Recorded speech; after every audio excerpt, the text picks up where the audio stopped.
Back. I am Chris with Marksman Shooting Sports in Westfield, Indiana, and you are watching Marksman TV. Today I have another tabletop review and comparison for you. We will be looking at the new Taurus G3 and also comparing it to the Glock 19 Generation 5. This is going to be an overall just spec by spec comparison of the two, so if you are considering your next standard size 9mm sidearm, you will have an idea of which one will probably fit your needs the best. Anyway, if that sounds interesting to you, let's go ahead and jump into it now.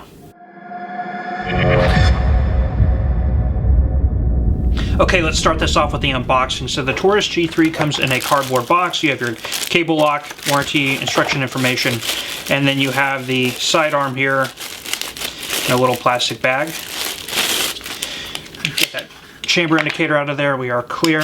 So the firearm does come with one 15-round magazine inserted, and you do have a 17-round spare magazine with a little extension plate right here to kind of cover that gap there for you. So that's pretty much it. Now the Glock 19 does come in the Glock hard case that we all know and love today. Comes with one 15-round magazine inserted and two additional 15-round mags as well. A little speed loader, cable lock, cleaning rod and brush, and your interchangeable back plates.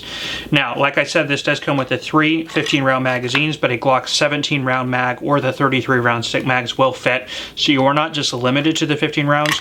Just like on the Taurus G3, you get a 15 and a 17 round. The Glock can do the same as well. Okay, let's jump into the spec comparison. So the Taurus G3 does have an overall length of 7¼ inches, whereas the length on the Glock 19 is 6¼ So you have a full inch shorter on the Glock 19. Now the height on the Taurus G3 is 5.2 inches, where on the Glock 19 it is 5.04 inches, so about 0.15 inches shorter on the Glock 19, pretty close. The barrel length on both is the same, sitting at 4 inches. Okay, let's go ahead and take a look at the empty weight, the unloaded weight on each. Starting here with the Taurus, we are at 1 pound 8.5 ounces. And the Glock, 1 pound 8 ounces. So we are about ½ an ounce lighter on the Glock, pretty negligible and pretty similar in weight. Now let's bring in the slides for comparison. So the Glock 19 is machined out of a single piece of bar stock and does have the NDLC coating, which is an ion bond product, which was new to the Generation 5. You are going to notice the bevels at the front end of the slide. That was also a new addition to the full-size firearms on the Generation 5. Now there are slide serrations in the back, not on the front. Glock does have an offering for a front slide serration option, as well as an MOS plate up here at the top if you want to do that. Keep in mind you are going to pay more for that option though as well. Now up at the top, you will notice your sights are on the standard Glock U-dot configuration. The sights are polymer in construction. The rear sight is drift adjustable for windage. The front sight is not adjustable at all. It is pinned in place underneath the slide, so if you want to remove that, you need a Glock tool or the proper size hex wrench to do sight replacements on that. The extractor here doubles as a loaded chamber indicator. It is a tactile indicator, so when there is a round chamber, the extractor, will protrude slightly, exposing this ridge, which you can feel to confirm that there is a live round in the chamber. Now on this side, you do have all your roll markings, Glock, Generation 5 Glock 19, made in Austria caliber designation there as well. Now the Taurus G3 slide is also machined from a single piece of bar stock and does have a matte black finish, same as the G2C. Now you are going to notice there are slide serrations on the back as well as on the front. If you want to do any type of press checking, here are your G3 roll markings there, extractor here. Now at the top, you are going to notice there is a loaded chamber indicator. The sights are also polymer in construction. The front is fixed in place, just like it is on the Glock. The rear is drift adjustable and dovetailed. The sights are in a 3-dot configuration as well. Also, you're going to notice the beveling on the front end of the slide, just like on the Glock. That will help guide your firearm back into its holster. Okay, let's go ahead and take a look at the trigger pull weight, starting here with the Taurus G3.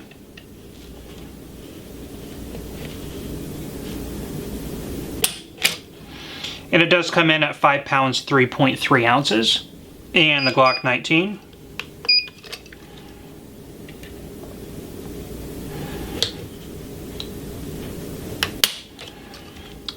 5 pounds 6.8 ounces. So they are roughly about the same, with the Taurus G3 coming in at about 3 ounces lighter. Okay, let's go ahead and take a look at the trigger pull, starting here with the Taurus G3. So it is polymer in construction. You are going to notice the trigger safety here at the front, similar to a Glock.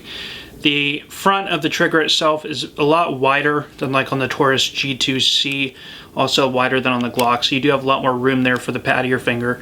Anyway, if we go ahead and start depressing that, initial take up is pretty long. Free movement there until you hit that wall. Go ahead and start to pull through. That's where you're going to feel that 5.5 pound trigger pull. There is an over travel stop here on the back of the trigger, you'll see. Now, reset. Start to release. Right there's the reset. So a very short reset from there, right into a clean break. Actually, very smooth reset, very smooth break.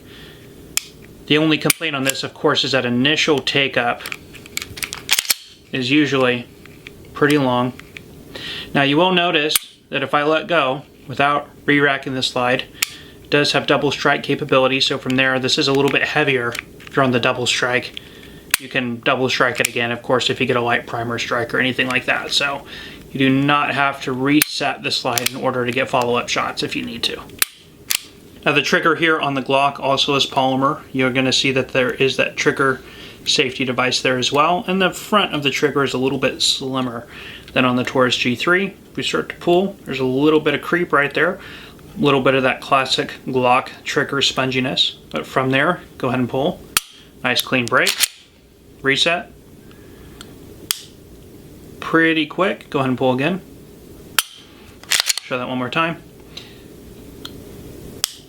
So actually, I'm going to say the initial take up on both is a little bit creepy. On the Glock, you get to that wall a lot quicker. Trigger, in my opinion, it's a better break and a quicker reset. So I do like the trigger on the Glock a little bit more, but like I've said in a lot of my previous videos, I am fond of Glock. I do carry the Glock 17. I don't try and hide that. Now, of course, you do not have double strike capability. That trigger stays to the back unless the slide is manipulated. So there is that one plus there for the Taurus. All right, let's go ahead and get into the disassembly, starting here with the Glock 19. Start by removing the magazine and checking that we are clear.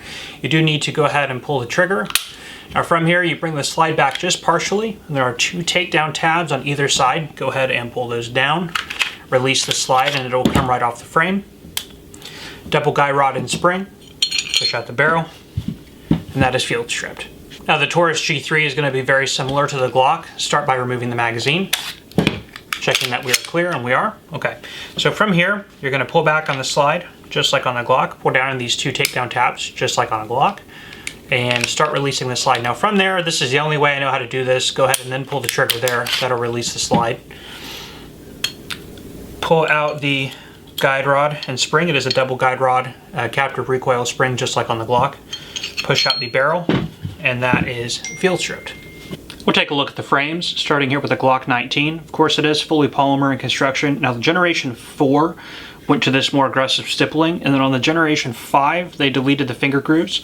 You do have this little cutout down here, which does bug some people, and it is my understanding that Glock has, on some of their models or all of their Generation 5 Glock 19s have kind of gone away from that. The point of that is so you can reach in there and snag the lip